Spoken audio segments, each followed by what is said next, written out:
All right, and welcome to Fastbreak Breakfast NBA Podcast. My name is Keith Parrish, and I am joined once again with my buddy through the miracle of computer phone. We're with Jon Burr. Jon, how's it going? I wanted to have some sort of Lithuanian greeting, but I forgot to Google it. So I think I'm just going to scream the F word at you like a certain The Lithuanians coach. are already eliminated. You missed your Lithuanian moment. That was a few days ago. They were summarily just drop kicked out of the tournament by Serbia by a million. It does happen. Jon, you're wearing, I'll tell our audio listeners, you're wearing a Memphis Grizzlies hat I've never seen before. Is that a new design? It's pretty new. I got it at Lids, and I know it must be a good hat because my two buddies that I walk the mall like a octogenarian also have since bought the hat. It's a great hat, and I'm surprised that YouTube hasn't advertised it to me yet. I get nonstop. I mean, it's really new. Like I get nonstop, days, I think. Fanatics Sports. Here's the latest Grizzlies things. They also show me all the latest Suns things. Like, are they hearing proof how much I make nostalgia. fun of the Suns? Okay. Because like this is an old style. Yeah, it's like an 80s. I definitely didn't like when early 90s when it existed style. The first time around. But now I'm in. Much like Grizzlies jerseys. Yeah. No one liked them. I have an affinity. Now they are iconic. Yeah, I got to look into this hat, Jon. Hats are expensive though. I got to warn you. Yeah, hats are expensive, and I don't wear them usually. I don't either. These are like purely podcast hats. Yeah. Also, so you have the hat. Flair. You have the hat going on. Also, your hair is getting a little long. Are you growing it out? Is this on purpose? Is there intentionality? No, just a drunk driver drove through my hair salon. Is hopefully at night when drunk driving is more prevalent.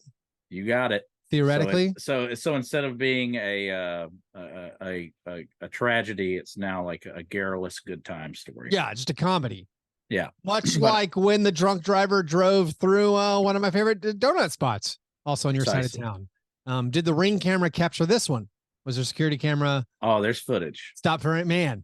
And the lady drivers driving into buildings. Cops. Good stuff. Wow. She went all the way in. They've reopened, but also the salon hired one of my ex-girlfriends to work there. Okay. So I think I might be taking this drive-through calamity as a time to make my exit. This might be exit strategy, like where I have a plausible deniability for why I left. I can be like, oh, someone drove into it, and I didn't know when you guys reopened, and I like, because getting a new hairstylist for people like me, is like that's like ending a marriage essentially. I can imagine. Are you pretty frequent? What kind of intervals do you have between haircut? We're talking every 4 weeks? Yes, I had since entering the professional world. I was at every 4 to 6 weeks type situation. Yeah, this is not surprising. We had bonded. Yeah. But now, not only because of this, but because of the professional world being such an ill fit, I am just not cutting my hair, not doing anything, just showing up looking like a vagabond. But that's how it goes, Well, I mean, unsurprisingly, I always look like a vagabond. I don't clearly take much pride in my appearance or my hairstyling. I would always. You used to take a pride in a different way, I would say. You've had a lot of shapes in your life. I would take your hair. Sometimes my wife would be like, "You enjoy how bad you look." I'm like, that's true. She's like, you look like the homeless guy or the old man from Home Alone. I'm like, you've always been the old man. And I'm like, yeah. She's like, why does that make you grin? You look like an unwashed miner from Deadwood. It's like, that's what I was going for. Yeah. No, but super I would. deformed Saul Star. So I would every now and then I'd get a haircut and it would be I would at least be like, this is so bad I have to pay for like the next level up. Like I can't go to a Supercuts and like it was too much. I couldn't fix it. I don't look good with super short hair. So like I had Here's to. the deal. Yeah. Male pattern baldness makes this all a very sketchy situation. So when you go in for the first haircut, Yeah. if you don't prep them for the shape of your the evolving shape of your hairline, you could really do yourself a severe disservice. Yeah. So I mean, that's the whole thing. Like, I guys found don't want to put any effort into this. I found a hairstylist because hairlines change, baby. Yeah, I found a hairstylist I thought did a good job, and it was pretty pricey. But also, like I did it like every few months. Every time I'd get a haircut, or sometimes it'd even be like 6-8 months. But I would get a haircut, and when I would get done, they'd be like, "Hey, do you want to go and schedule your next visit?" I'm like, "No." Like, no, I'm not going to schedule. Like, I guess I could put me on the book for like 5 months from now or something. But eventually this place, I don't know if it just filled up enough where it was like, I wanted to get a haircut. I wanted to cut my hair before I went to Las Vegas Summer League. I didn't want to look totally unkempt. I'm like, oh, I need a haircut. And like, I went to their online scheduler and it was like booked for a month out. I'm like, it's booked for a month out. And I'm like, well, I can't. This is a little bit like realtors. You need a special relationship. This needs to be like the CIA and MI6. Yeah, you're not going to be successful here. So you're going to fall through the cracks like the Medicare system and end up in deep trouble. Yeah, this is like when I lost my primary care physician for not going for too long. But anyway, I went to like one of the local barbershop. It's like it was like an upscale barbershop. Oh yeah, you get and it was like immediate. Oh yeah, they'll offer you a beer at 9 a.m. And it was like immediate service. The person did a good job, and it was much cheaper. And so now I'm like, oh, upscale barbershop. That's all I need. That's all I need. But that hits me right where I'm at. I don't need coloring yet. I don't need any kind of fancy styling. I don't need the shampoo. I do like the pre-shampoo. Like I enjoy it. Right. You like the head rub. Yeah, the head rub part of it. I nearly finished during the head rub. It's bad. The hot towel. Not a good situation. Yeah, the hot towel where it's like, just make it hotter, just as hot as you can. A little bit of pain. So I will miss that, but the convenience, the day of scheduling, the online, like, oh yeah, we'll text you when we're free. Oh yeah, I'll drive over. Let me know. Yeah, I mean, I don't know when I'm gonna get this cut. It could be a while. We got to see where this depression takes me. Depression here. I was not liking it, but I'm starting to fall in love with it during this Zoom call. I'm being forced to look at myself for longer than I have in a while. And I might be into these lots. With that 90s fishing ball cap you're wearing and the hair coming out the back, it is it's almost A-Team-esque. What's the Murdoch? Murdoch. Yeah, you're kind of getting some of that vibe. So Matt Frewer. Yeah, a little Matt Frewer from Honey, I Shrunk the Kids. Max Headroom. Yeah. I think it's working for you. Anyways, before we do our breakfast, John, also kind of life announcement. New member of our family. Oh, we got a cat, right? Yeah, we got a cat. Could have phrased that in a way that would have been very Chuckish if you wanted to, but I could have. I didn't. No, we got to. We could have gotten away with one. We have a cat, and it was done sort of to stave off life depression too. Like, the children aren't cutting it. We need something else to love. Something else that will cuddle with us. So now I have a young cat running around. Our last cat famously. Lots of congenital defects, could not jump. You could put up a tiny toeing the line today. A tiny like cardboard box in front of a door, and it's like, well, I guess I can't get into this room. That cat was a road hazard. Your last cat. Yeah. It would like took us out a few times. Yeah, it would like lay down on the steps going down to the basement. Not great. Yeah, I think I stepped on its head a few times. Yeah. But this new cat, I'm erecting these huge barricades to try to get, because it like right now, I've been doing these playbacks. It like jumps on the mic, it jumps on the keyboard, it jumps on the microphone, it jumps on.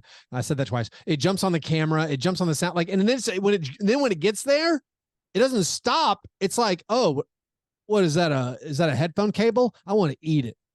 And it's like it literally loves eating cables.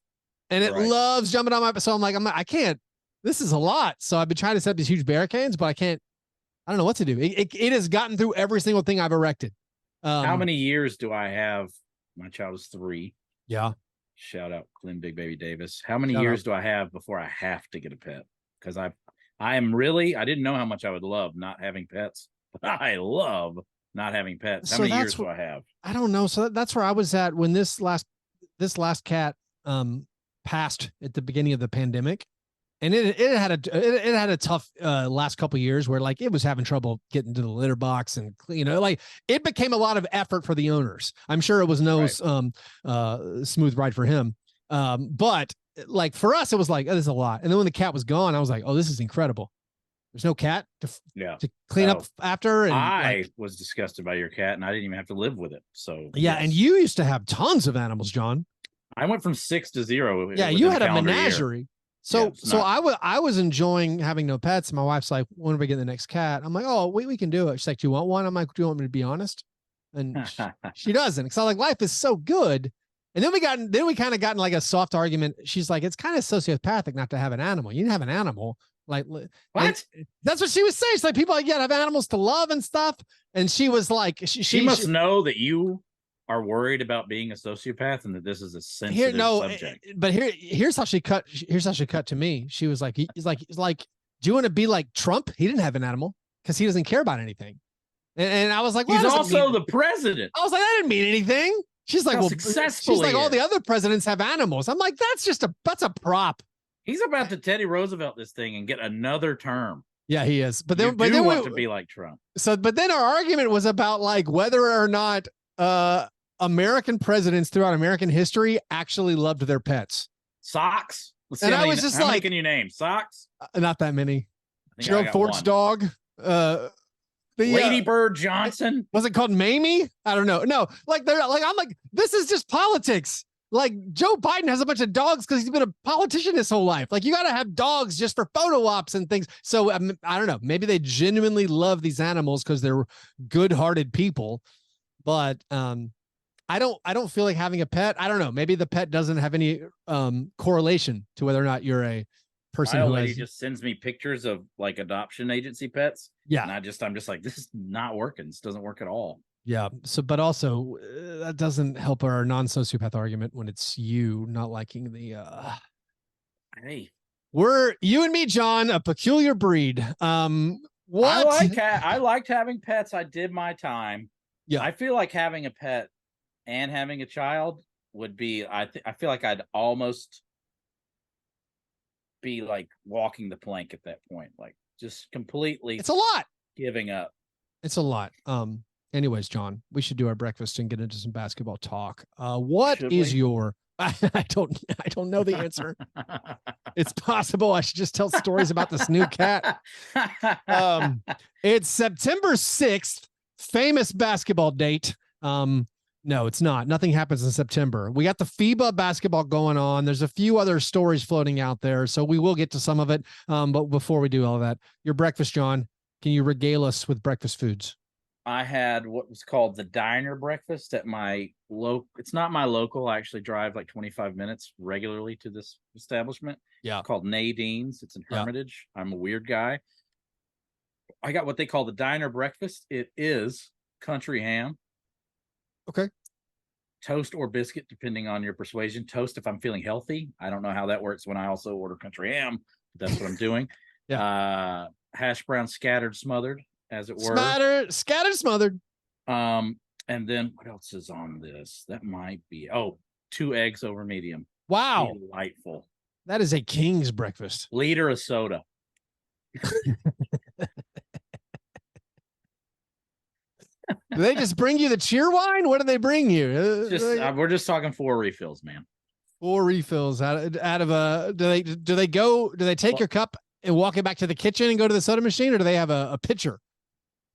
So friend of the show, Eric Wilson and I were discussing, we do go there often enough. We are wondering if we can ask for refill rights to self-refill. Oh, that's a great.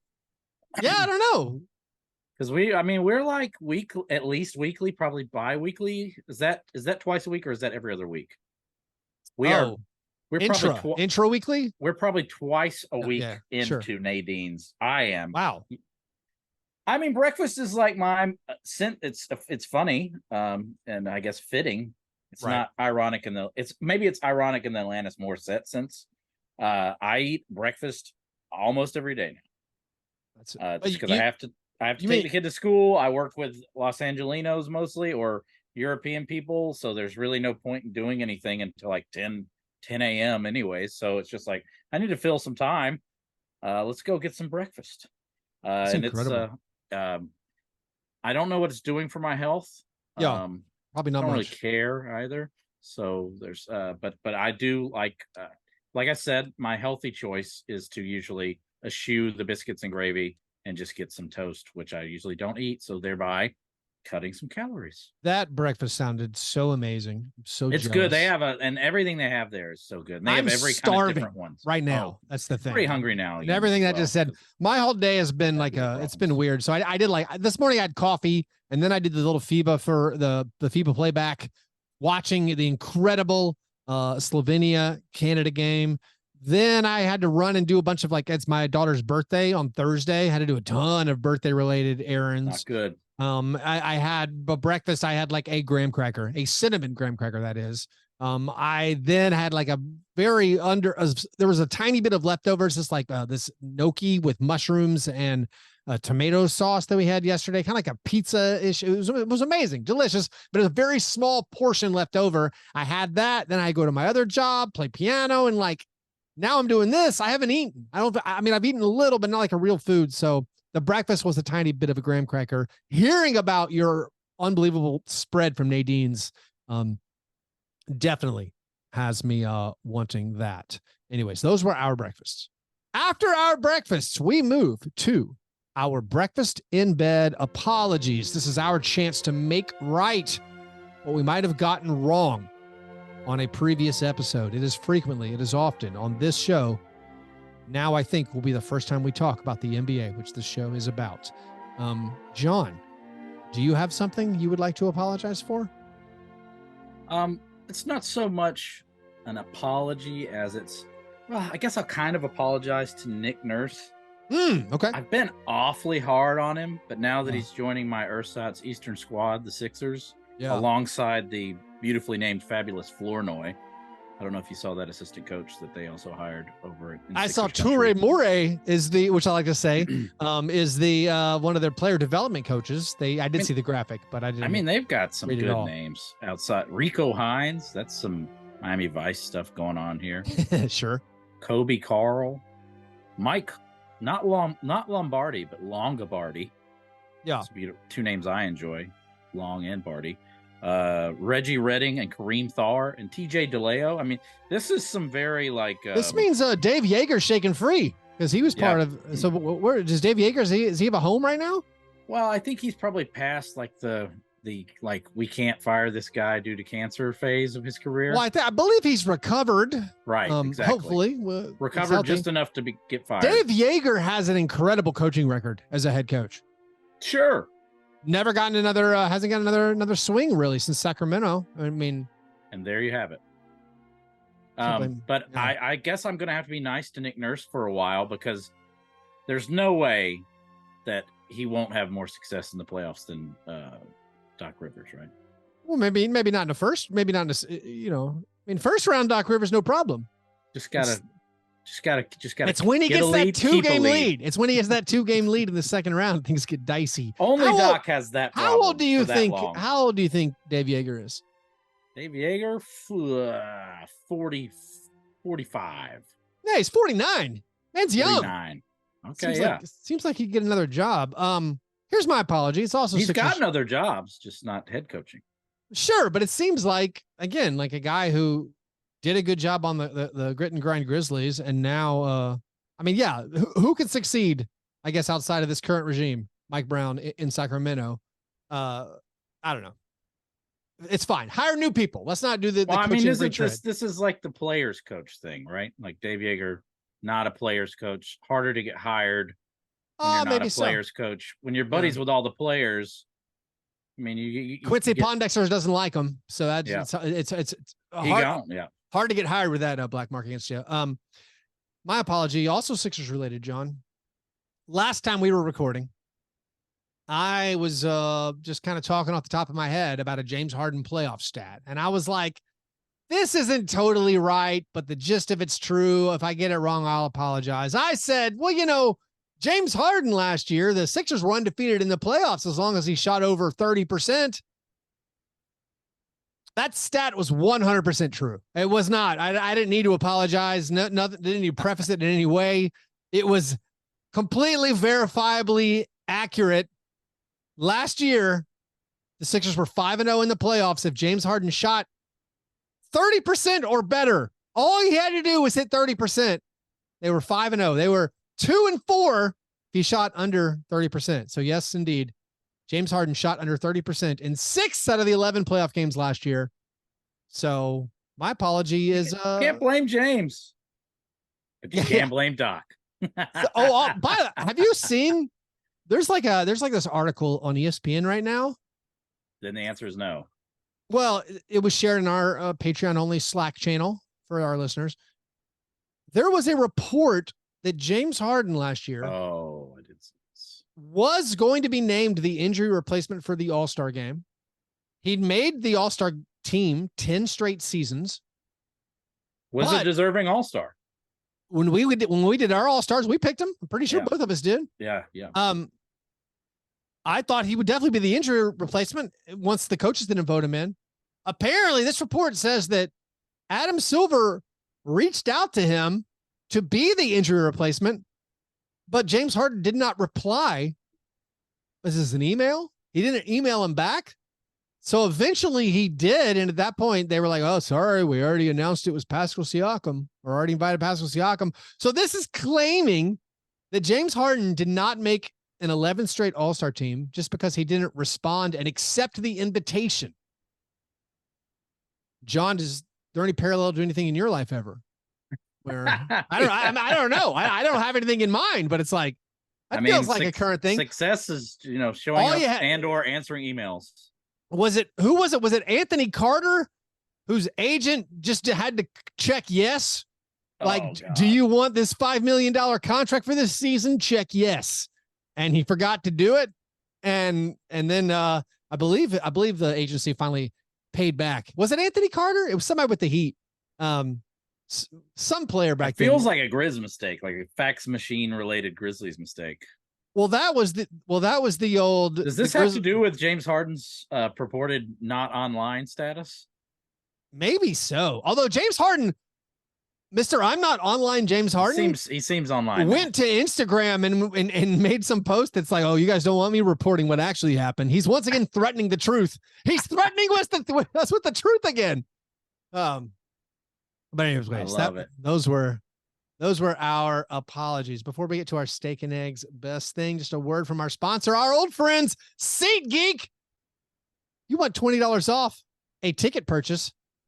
You can use our promo code FastBreakBreak, same as the Twitter handle, FastBreakBreak, and you'll get $20 off your first SeatGeek purchase. So if you're going to an MLS game, you're going to a baseball game, you're going to an NFL game, you're shopping for comedy or music tickets, go to SeatGeek, find those tickets on the secondary market. And if you've never used SeatGeek before, you can use our promo code FastBreakBreak, and you'll get $20 off your first purchase. Can't beat that. Also, today's episode brought to you by Underdog Fantasy.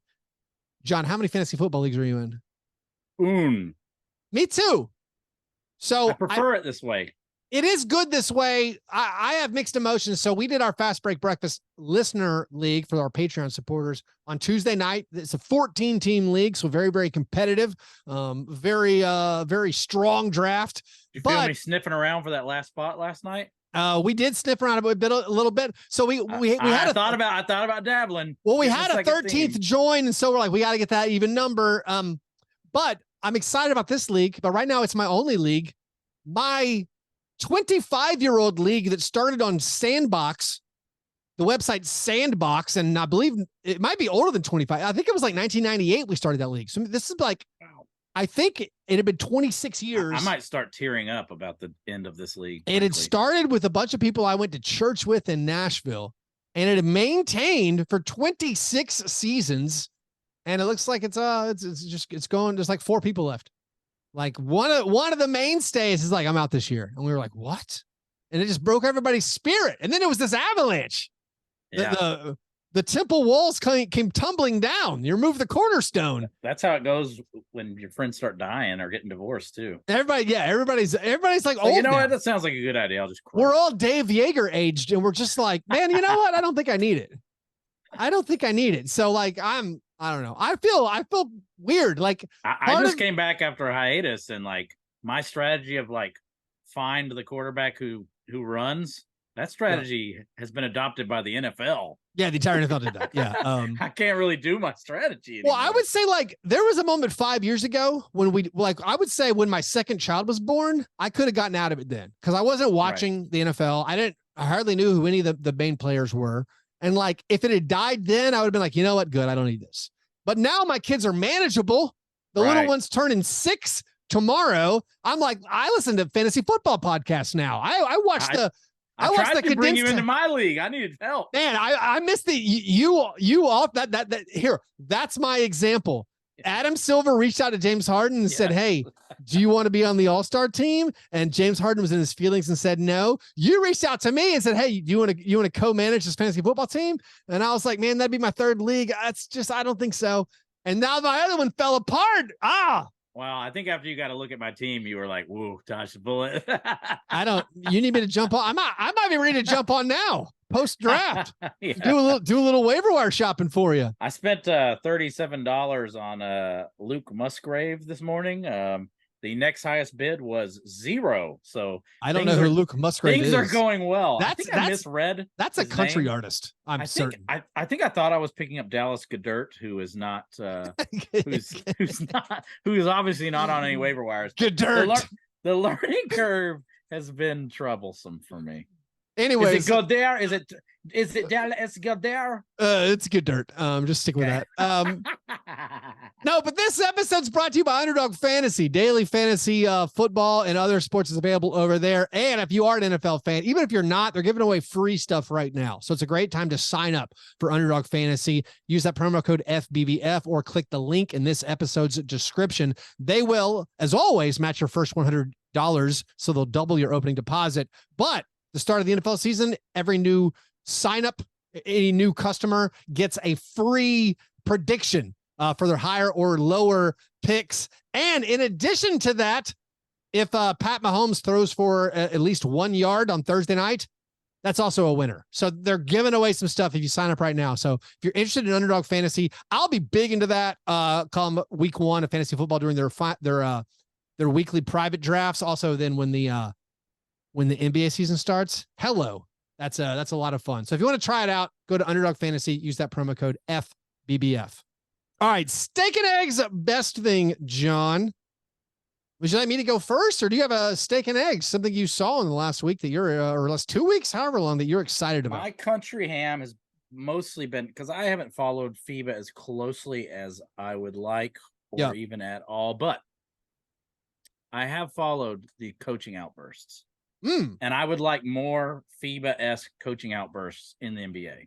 Yeah. I've seen a Greek coach nearly come to blows with his player, and then even more almost in a dreamlike state. Tell me if this actually happened, because it's so glorious. I feel like the German coach was putting his hands on Dennis Schroeder. So, or Schroeder, as it were. Goedert. Yeah, I don't Goedert to you too. I didn't see. Was this overnight? Was this in the? Because you get the wild soccer, like Italian hands going. Yeah, the gesticulations are going. That's what I like from. That's the. I like the coaches who know how to dress themselves. Right. None of these Tom Thibodeau pullovers. This Taylor Jenkins in a 3/4 zip.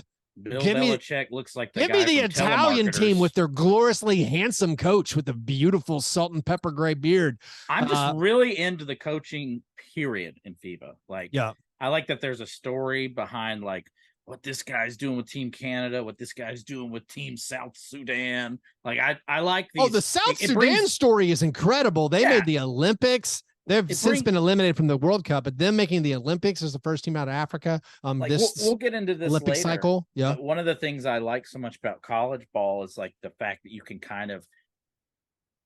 project the coach's entire like like Bob Huggins oozes over his team, and there's like Bobby Knight oozed over his team. You can kind of, it may not even be true, but you can pretend that like the coach is the real general of the team. I don't know if you followed any of the Bob Huggins news for the past 6 months, but I mean, maybe not I assume it's like Gene Oakland level DUI stuff. Yeah, it's maybe Ooze and Bob Huggins are not the right examples that we're going for. Some Larry Eustache, Art Briles type.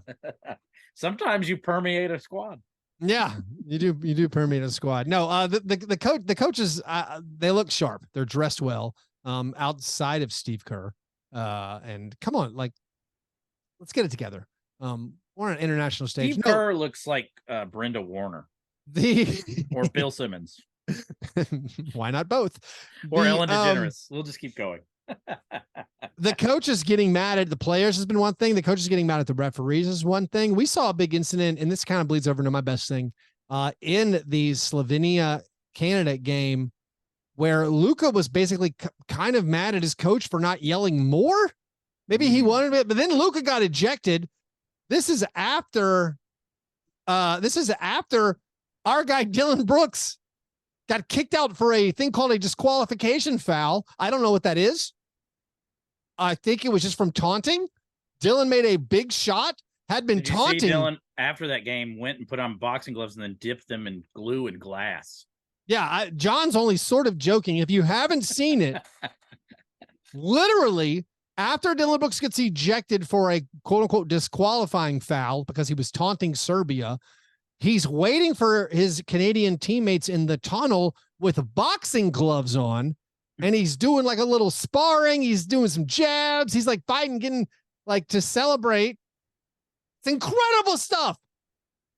One of the and my best thing, John, is Dillon Brooks in the World Cup. It's amazing. Right now I'm feeling a little sad that he's not on my team because he's been incredible. Maybe it's the arm's length that makes it enjoyable, where I'm like, I can handle this wildness. But his on-court play outside of his fouls and his getting ejected has been scintillating. He's been awesome. The game he played against Spain was outrageously good. And then he follows it up. He's 5 out of 7 from the field again. His true shooting percentage is 75% for the whole World Cup. I know you want to take a victory lap here, but I want to take a victory lap because I've always said that he would be, his place in the league is that league, and it's as the third best scrub brother on the Canadian national team. Well, there is a scrub on. I feel yeah. There's shout out Jay Scrub. There's two scrubs, right? So there. Apologies to Jay Scrub's brother. Is it Phil? I don't even know. It is Phil Scrub. Okay. Maybe I didn't know his name. Just a beautiful name. Yeah, I think you make a good point. Dillon Brooks, perfectly tailored for a league that is fourth best Canadian player. Not as good as the NBA. Yeah. A league with the players that aren't all NBA players. Dillon Brooks can look pretty nice. But I am enjoying how well he's played. It's been an absolute blast watching these games. I was cheering for Canada over Slovenia. The Shai against Luka showdown was perfect. And then, of course, Team USA has advanced to the semifinals. A little less excitingly, yes, they lost their final game of the very convoluted group play to Lithuania. It was a loss that actually made their route to a potential world championship easier. They ended up getting to play Italy. They blew Italy out. Team USA looking very, very good. Now, of course, the semifinals are coming up with Germany, which barely survived Latvia. Davis Bertans had a 3-pointer to win it. They just barely missed. Very, very exciting. Germany has advanced. So Germany and USA, they play on Friday morning. By the way, we'll be back in the playback room, playback.tv/fastbreak breakfast for Germany and Team USA. The other semifinal, Canada and Serbia. So the FIBA has been a lot of fun, but specifically the maniac, the villain, Dillon Brooks. This kind of segues pretty well into my worst. Before we hit your worst, I do want to say one thing that was very funny. Whatever FIBA announcer was calling the Canada-Slovenia game today, I feel like he hadn't, I don't know. I assume he's there wherever this game is being played in person. Did he drop a Dallas good dirt on him? No, but I feel like he hadn't maybe been totally keeping up for the last couple of days of this thing, because this is the guy, like the color commentator. Group play will do you in. They show Jimmy Goldstein, the famous Lakers fan, or actually the famous NBA fan. He's actually notoriously, specifically not really a Lakers fan, although he goes to Lakers games. He lives in LA. He's at the World Cup, and at one point, this announcer goes, "Whoa, is that Jimmy Goldstein?" And he's been there for days. So I was surprised. And then the color guy was going on and on, or maybe the play guy was going like, "Oh, Dillon the villain gets him again." And this guy goes, "Dillon the villain? Is that what they call him?" Kudos to this guy. He had never heard the Dillon the villain. Major Chuck Anderson energy on that. A lot of Chuck Anderson energy. Also, Dillon's getting booed in the Philippines because, unlike Jimmy Goldstein, everyone in the Philippines is a Lakers fan. Watching basketball. Yeah, they're all Lakers. They're all cheering for Austin Reeves every time he touches it, and they're booing Dillon Brooks every time he touches it. So that's been my best thing. It's been fantastic. A lot of fun to watch. Now, John, as I've ruined your segue, what is your cream of wheat worst of week? Well, really, it's been the deja vu-ness of it all, where I'm having to deal with people being obsessed with Dillon stats versus lesser competition, Austin Reeves being a breakout superstar, teams winning despite Dennis Schroeder's nightmarish shooting percentages. More on that in the awards segment. And Jaren Jackson Jr. Fouling out of everything. Having to deal with that storyline. So really, it's like, I guess it's just all true, and this is the hell I'm doomed to repeat. This is my summer Groundhog Day, or Palm Springs, as it were, for the Luddites. But it's all happening again, and I don't want it to happen like this. I'm ready for something new. Yeah, time is a flat circle. You can't escape. Yeah, it's been rough. I forgot how much I hated talking about Jaren Jackson Jr.'s fouls. Really hate it.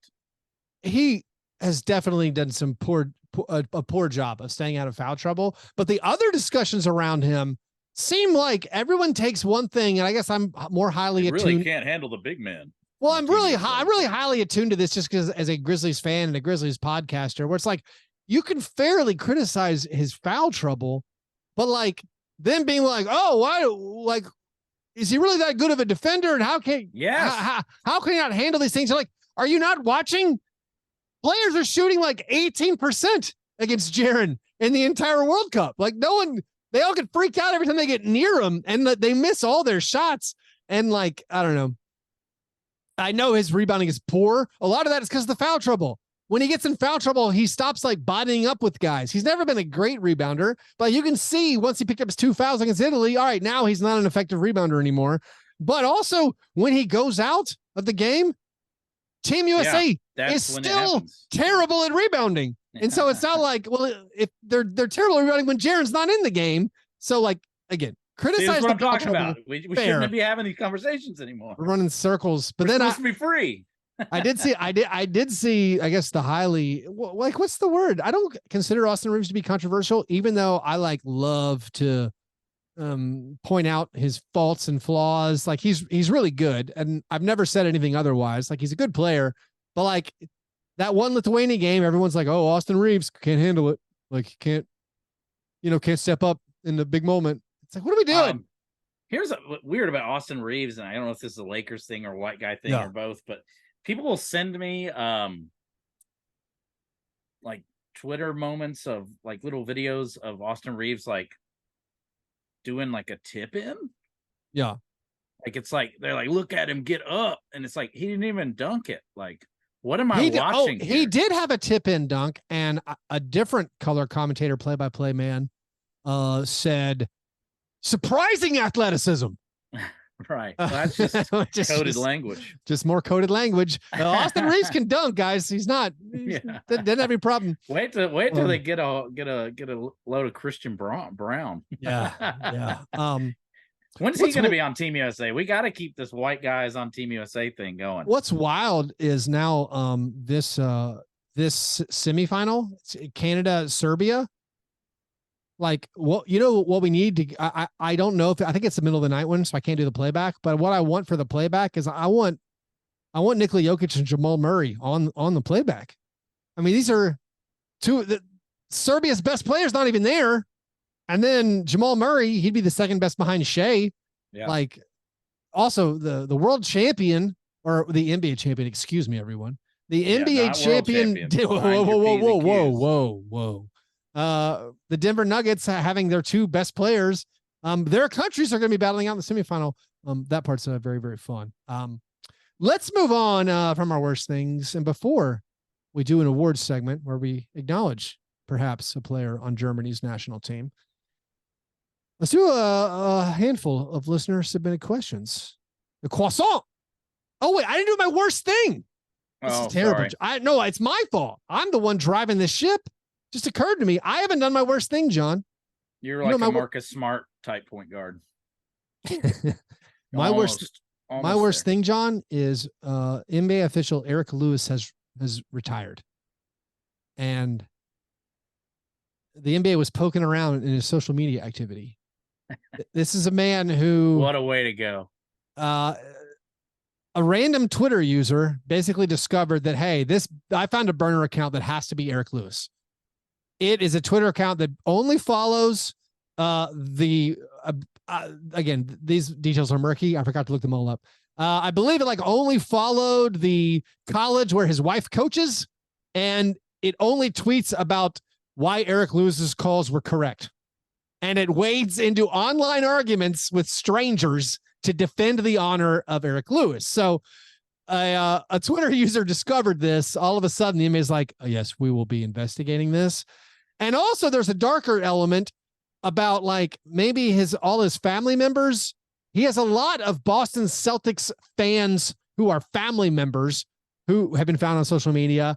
And the Boston Celtics have an incredible record above their normal, very good record whenever Eric Lewis officiates. Now, this is all circumstantial. This is all just murky podcaster guy regurgitating it without even looking up to see what the facts actually are. But the NBA was investigating Eric Lewis, who, in my estimation, and I don't know if, John, do you feel the same way? He's one of the refs I thought was one of the better refs. That was he's not a guy I ever had a beef with. I've never noticed Eric Lewis. Which is normally what they say. That's a good thing for a referee a lot of times. Right. He had something about his body language and demeanor made me feel like this guy's always in control. He's never he doesn't feel like he's trying to make himself the center of attention. He was the guy also famously, this was the Celtics game, that Patrick Beverley showing the official the camera on the incorrect foul call when Jason Tatum hacked LeBron. That was Eric Lewis. I thought Eric Lewis was one of the better refs, but so he retires. And because of retiring, the NBA has said, hey, guess what? That investigation, it's over. Nothing to see here. And maybe my worst part of it's not that we're losing a referee. My worst part of it was, I guess I'm still in my back the blue mentality where I'm like, that doesn't seem weird to me. He's like, listen, this job is demanding. I travel for 9-10 months out of the year. I get booed everywhere I go. And if you're also going to investigate me or this burner account, which he claimed was his brother's account, and his brother said, yeah, that was me. That's my bad. If I'm going to go through all this investigation, it's involving my family, you know what? Take this job and shove it. I don't need it. That is not what happened. And everyone's like, no. This is a. Is that really what you think would happen? What do you mean? My first thought, he got retired. My first thought was just this is too much hassle. He could go be the officiating coordinator of the Big Ten or something, or whatever that conference is called. He can sit at home and make a couple $100,000 instead of going on the road. I thought it was just you know what? I don't need this difficulty. I'm out. But you're saying they found something and they retired him. Yeah. Man. That's what most people's impression was just that guy has to get out because they found dirty stuff. Yeah. And they're just making it all go away. And they don't want to know that he's got 4 siblings who all bet on every Celtics game. I think you did enough. I think you did enough investigative journalism in your 16 Twitter searches here to make an exit a must for this guy. Yeah. I just don't think that's even how people do quit anymore. You know, that's just not how it works. But I think this is as kind of cut and dry as it could get. I think only the NBA. I really got to know how they keep getting away with it. Like there has been so many officiating scandals, and I don't think anyone cares. No one cares on any level. Like people cared about like the Astros cheating scandal or any of the other cheating scandals in sort of, Deflate Gate or anything like that. This is such a, to me, bigger problem and more like notable thing. The fact that the cheating in the NBA seems to be on the part of the officials, and no one cares at all. It just seems to be really kind of amazing. If Deflate Gate had happened in the NBA, the only way anyone gets punished is if it was Robert Sarver doing it. Yeah. Like most of the other, they would have never done this to like, if Robert Kraft was in the NBA, which is the Patriots owner. Yeah. If you're one of like the 28 NBA owners that are in really good standing with the league, they're not doing anything to make you look bad. Like it's just wild. And so I don't know, like the NBA does keep just keep it moving.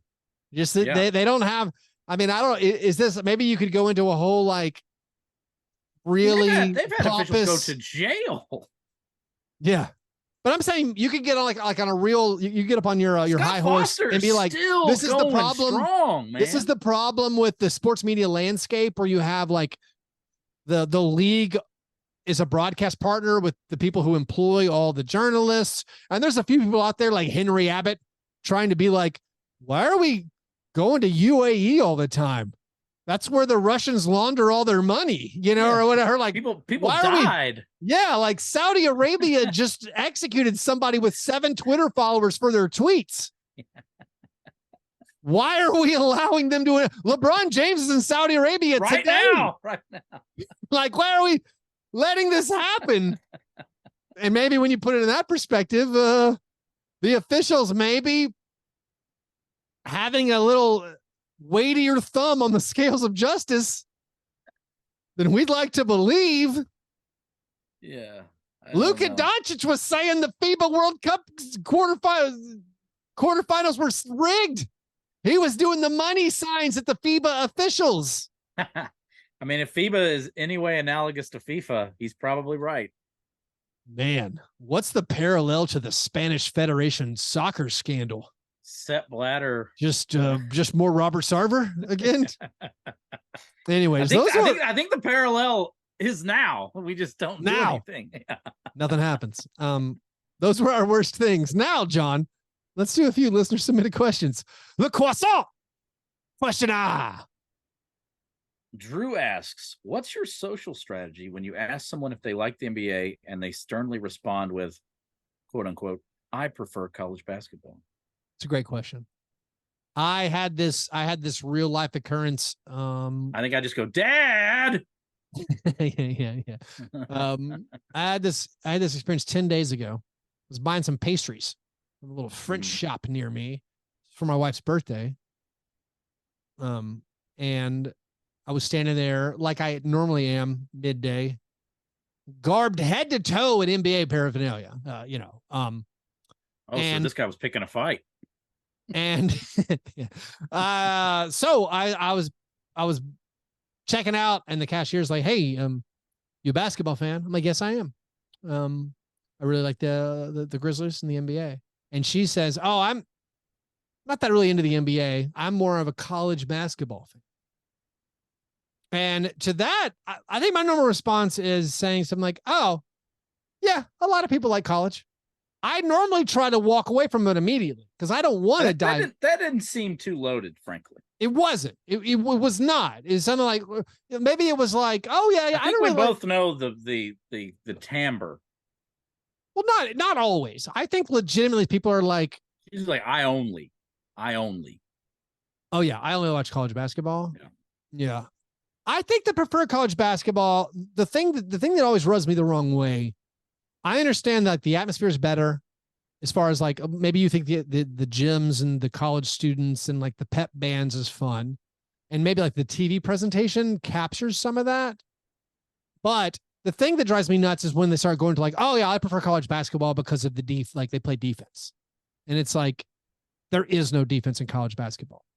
That's where I have a difficulty then biting my tongue. I don't know if you feel the same way, where I'm just like, Because a common thing is saying the NBA doesn't play defense. I think what they're referring to is like there are different strategies that like the 40 minutes of hell type defensive strategy, stuff like that. Like presses work because college basketball players can't dribble. Correct. Like different strategies can be employed. So I'm giving them perhaps more credit than they deserve. Yeah. Because you're right, but I do think that it's kind of like a styles makes fights type argument. But I think what Drew's referring to is we've been through it before. There's some coded language to preferring the college game. I think there is certainly on some sports talk callers, but like I think a lot of it legitimately is just like whatever they don't. My social strategy is to take the opportunity to talk about college basketball, which I almost never get to do anymore. I feel like no one watches it until the tournament anymore. Yeah. And I do normally try to emphasize, I used to be a huge college basketball fan. I've stopped watching it. And I do normally say like, I don't enjoy the lack of, I feel like they're not skilled enough. And also like college basketball officiating drives me nuts, where I don't know, maybe we need more, do we need more dirty college refs where we have a more streamlined product? Like say what you will for throwing a game, at the very least, it seems like the calls are consistent. They at least know what they call offensive fouls, shooting fouls. Like James Harden's going to get 2 free throws every time. College basketball, it's like you're playing Mario Kart. It's just the mystery box. Like you don't know what like the whistle goes. It could be anything. Right. So, I mean, it's just a lower level of sports at every position, at every job, you know.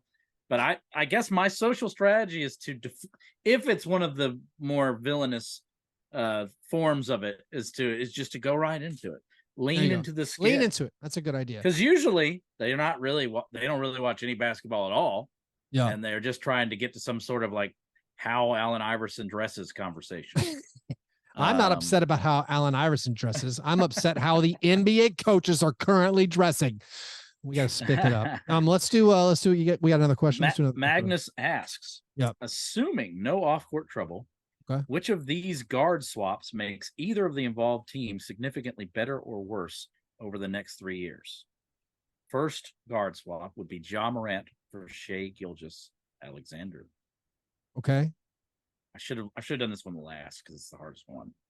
But here we are. Well, last season, in the eyes of the NBA media community and probably fan base, I believe Shai passed Ja as far as people thinking who's the better player. I think that's the case. They're very, very close. Of course, Ja with his issues off the court last year didn't end up making like all NBA teams, but I think Shai and Ja are probably neck and neck with how good of a basketball player they are. They're both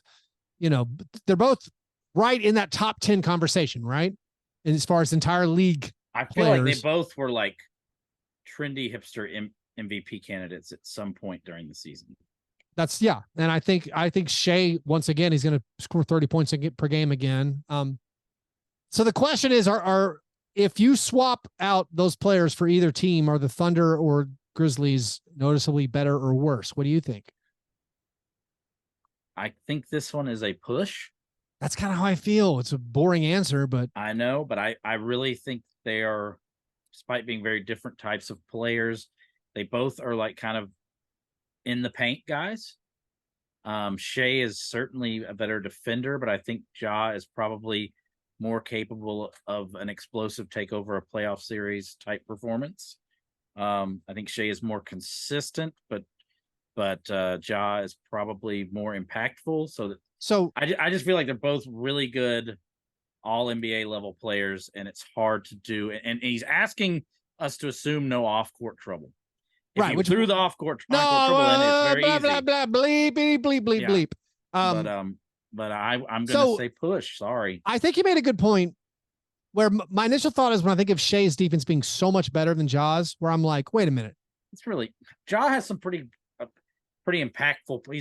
He makes huge, spectacular, impactful highlight plays too. But like, I do think Shai just such a better defender. Where my mind started racing like the Grizzlies would be. They were already one of the best defenses in the NBA with Ja Morant.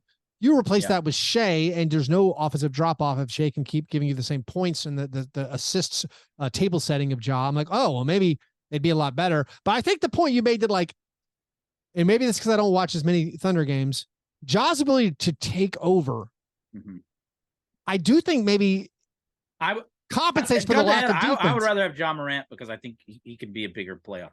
And John Morant's playoff stats outrageously good. Yeah. Like he's gotten hurt in both playoff runs he's had, or the last two, not against the Jazz, he didn't, but like his playoff stats are amazing. Hopefully we get some playoff stats from Shai that can maybe push this argument. And we also have evidence that Ja does this surrounded by other all-star caliber players. Yeah. Whereas Shai Gilgeous-Alexander, the best player on a bad team, stats are still it's still a relevant conversation, even if you want to say the Thunder are already a better team than we would have ever thought they would be. Here's the controversial take, John. I think the Thunder maybe get better with Ja. I think Ja does make players around him better. Ja has consistently won games his career, and you could say like the Thunder, they did what they did. They were tanking / not playing Shai all the time. Controversial take. I think maybe the Thunder get a little bit better. It's a very close one. I love this one. What's the next one? Let's do. I'm gonna mess with the order a little bit. Please. Let's do Ja for De'Aaron Fox. So De'Aaron Fox came on so strong last year. I think. I don't know. Like I'm clearly, I have recency bias over what Ja's going through. And so like trying to remove that from the question to fast forward to like, oh, the Grizzlies have won 11 straight games in the middle of last year. And like, I will quote you. Blee, blee, blah, blah, blee, blee, blee, I know. Blah. Bleebity, bleebity. Like De'Aaron Fox it's a great question for Magnus because De'Aaron Fox is like to me, a lesser version of Ja Morant. I think De'Aaron Fox has elevated himself into that. Like Shai and Ja and De'Aaron those guys are neck and neck. Like those guys are all like Kings fans are all going to think. I like De'Aaron Fox, but I don't think he's the best player on his own team, and I don't think he's at Ja's level. So, and that's where I'm at. Are we talking a regular season game, John? And your boy Sabonis can be the best player on the Kings in the regular season? I'm messing with you. Please don't your boy Sabonis me. We can do that more. I think the most interesting maybe way to frame this argument. Sabonis playoff argument when they had one series. I just can't. I would love to know what percentage of Kings fans think Shai and Ja are better than De'Aaron Fox. What percentage of Thunder fans? I think here's how I'm going to solve this. I think something like 18% of Kings fans think either Shai or Ja are better than De'Aaron Fox. I think like 6% of Grizzlies fans think, maybe less, Yeah, I would be hard pressed to find 2%? I was saying no Thunder fans will say that Ja Morant or De'Aaron Fox are better than Shai Gilgeous-Alexander. Do you object to my thought process? Say that one more time. Thunder I'm gonna say like 15% of Kings fans admit that either Ja or Shai are better than De'Aaron. I'm gonna say like 2 to 3% of Grizzlies fans will say, you know what, I think Shai's better or De'Aaron Fox is better. I'm saying 0% of Thunder fans would say that De'Aaron or Ja are better than Shai. I would concur. Okay. That just means Thunder fans are the most fanatical. That's all that means. Yes. I think Grizzlies fans are right behind them. And I think Kings fans have kind of ridden the De'Aaron Fox wave and also been forced to ask themselves the Haliburton versus Fox question so many times that they probably have a more realistic view, which also brings us to our third guy. I think we both were unanimous in our Ja selection on that one for Fox. So we'll go to the third guy, Ja for Tyrese FIBA. Well, here, actually, back it up 1 second. So do we think, I think possibly De'Aaron Fox is a better fit with Sabonis than Ja Morant is. Because De'Aaron Fox does get a lot of his offense from like the 15 to 20 foot range on those jumpers.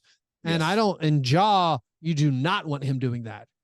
Right. Ja is basically only at the rim, and he took a big dip on his 3-point shooting last season. So I think maybe Kings would be better off I do think DeMontis De'Aaron Sabonis Fox. is excellent at finding cutters, though. So I don't know. Yeah, I don't know if John Morant is about that off. I mean, yeah. I know he does it some with Steven Adams feeding him, but like I don't know. I mean, I feel like the Steven Adams, John Morant thing is such a thing that the Sabonis John Morant thing would be pretty awesome. Okay. All right. Well, but last guy is Tyrese Haliburton versus John Morant.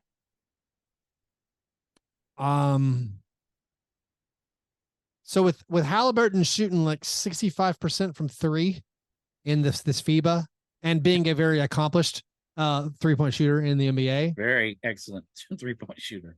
That part of it makes me feel like, would the Grizzlies, with having Desmond Bane already in hand, would the Grizzlies be better off because of team fit with Tyrese Haliburton? Pete podcaster. I'm just throwing it out. We're podcasting right now. What am I supposed to turn it off? I love it. I mean, John Morant better player than Tyrese Haliburton, but the fit. When you get to the higher levels of competition in the NBA, fit becomes important. It's why I'm out on the Suns. I had to fit in a Suns dig. I don't think it matters for the Pacers. I think the Pacers would be better off with John Morant because they have fewer things to worry about. Fewer things to worry about. They need alpha 30 point per game. That's all I'm thinking. Pacers would be good. Pacers would be quite good. I mean, everyone thinks the Pacers are going to be pretty solid this year. Oh, not me. I was the only person last offseason saying the Pacers were going to be fine. They were fine when Tyrese Haliburton played. They were 500 with Haliburton last year. 500. Is that not fine? It's not good. Definition of fine. That's all I said. It could be very, very easy. I mean, I feel like this is, I think the Kings chose the correct player for their success. And I think this is the easiest of the selections. I think Tyrese Haliburton is awesome, but I don't think he is all NBA or like a dominant player, even in the way that I think if you put Tyrese on the Grizzlies, Tyrese Haliburton cannot be the guy on the Grizzlies with our current roster. And that to me just makes it a very easy question. That's a good argument. Same thing with De'Aaron Fox. I think immediately De'Aaron Fox has to be a 1B or a 2 to the Grizzlies and has to take that would make the role of Jaren Jackson Jr. and Desmond Bane so much more important. But I do love that Tyrese Haliburton's such a sainted name in the NBA podcasting circles that you thought about taking him over. So would the Kings be better off with Tyrese Haliburton over De'Aaron Fox if it had been De'Aaron Fox traded for Sabonis? I think Tyrese, fun mental exercise. I think Tyrese and De'Aaron Fox are about the same level of NBA player. I would probably, and to me, it comes down to De'Aaron Fox's late game heroics versus Tyrese Haliburton's 3-point shooting. Those are like the things I think of when I think of those two players. And to me, it's 6 of one, half dozen the other. I think I would probably rather have Tyrese Haliburton than De'Aaron Fox, just because I value the 3-point shooting so much. And but De'Aaron Fox is like a game breaking kind of dominant player. When he is on, he can really take over games. Yeah. But then there are other times where De'Aaron Fox just feels like who's the other Kentucky player who was on the Kings last year who was so awesome for Spurs? Malik Monk? Yeah, there are times where I'm like, he's just another Malik Monk, where I don't say that about Tyrese Haliburton. I feel like he's a stable, good NBA point guard. I mean, all these guys have De'Aaron Fox. To me, this is a question of there's only one superstar on this list. So for me, it's kind of an easy exercise, but I think it's enjoyable. And I'm also wearing a Memphis Grizzlies $36 hat. That's the proper context everyone needs. I mean, I think anybody out there, if you're putting these players in order, there are arguments I would accept either way, like for all the guys. Like, I do think you make a good point. I think Ja is the biggest superstar of these, but me trying to just discern how in different environments each of these guys would look. It's fun because we at least had Haliburton briefly in one of the environments before he broke out on the Pacers. But yeah, Shai Gilgeous-Alexander, Tyrese Haliburton, De'Aaron Fox, John Morant, all very, very good. Very, very hard to separate when talking about them and answering this question from Magnus. Thanks for the question. Anyways, if you guys out there have a question you want answered on air or as part of our Patreon only bonus episode, the Millennial Brunch $500 croissant, you have to become a Patreon supporter. Do that at patreon.com/fastbreakbreakfast. That's the only way you could have gotten in last night's fantasy football league. It's the only way you will get in our upcoming fantasy basketball leagues. If you want to support the creation of this show, you want to join our Slack channel, get extra bonus content, get your question answered on air, all of that. Patreon.com/fastbreakbreakfast.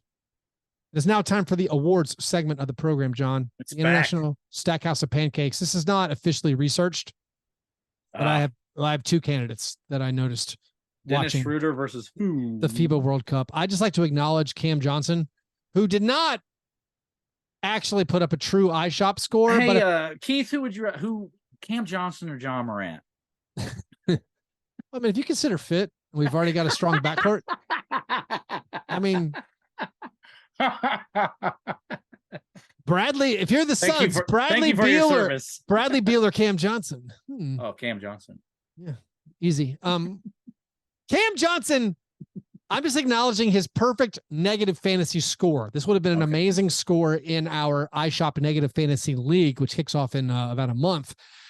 He played the last 10 minutes of the blowout over Italy. He missed both of his field goal attempts. He missed both of his free throw attempts. He dropped 3 passes that went through his hands and went out of bounds, but was not credited for turnover on nary a one of them, but did post 10 minutes of playing time, no stats, no points, no assists, no rebounds, no steals, no blocks, 2 missed shots, 2 missed free throw attempts. Good job, Cam. And then he's up against Dennis Schroeder, who I was alerted by Power Listener, Voya, that he laid an egg in Germany's win over Latvia. In a win, in a 2-point win, Dennis Schroeder was 4 out of 26 from the field and a -20. Mommy. Oh, man. Throw it down. I don't even think down. we didn't even get a 4 out of 26 in the NBA last year. Like that's spectacular. Congratulations, Dennis Schroeder. For putting together such a monumentally only terrible... way that could have been better is if Dillon Brooks had been guarding him all game. Oh, it would have been so sweet. In a Dr. Doom mask for Latvia. Dennis Schroeder going to tear up Team USA's guards and Tyrese Haliburton on Friday morning. Come join us in the playback room. All right, John, par fadeaway. What thing or things? We're skipping kudos to me, by the way, because Dillon Brooks did Dillon it. Brooks was Dillon Brooks did the thing. Yeah, kudos to me. He dipped his hands in glass and took the segment away from us. Par fadeaway, John. What's something you're looking forward to? So basically, there was a John Candy movie. I think it was called Canadian Bacon. Yeah, Michael Moore directed. Is that true? Wow. I think John Candy may have died during the filming of it. I believe it was his final film. Yeah. It's correct me if I'm wrong. It's about us going to war with Canada. Yes, it is. It's finally happening. Don't count those chickens before they're hatched. I am. You're calling it Sunday morning. You're calling Canada Team USA. Fill me in, boss. Who are you cheering for? I expect a 3-text summary of the game. No matter what happens. Here's an experiment because I probably will not see it. Yeah. I'll go with whatever summary you want to give me. So it doesn't have to be true. That's amazing. I forgot Rip Torn is in Canadian Bacon. I got to watch it again.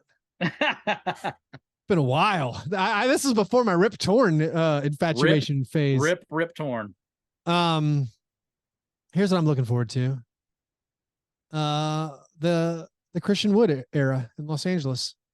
Los Angeles Lakers. That's really exciting. Have signed Christian Wood.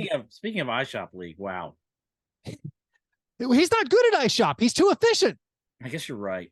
He makes too many shots. Miss free throws though. Come on. No.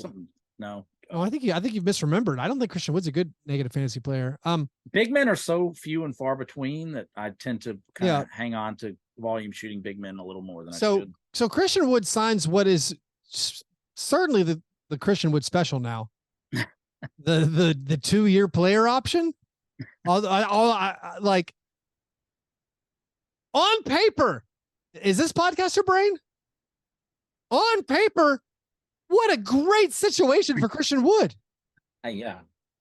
Like, you think about Anthony Davis, who might be the best. I mean, he's the best defender in the NBA when he wants to be.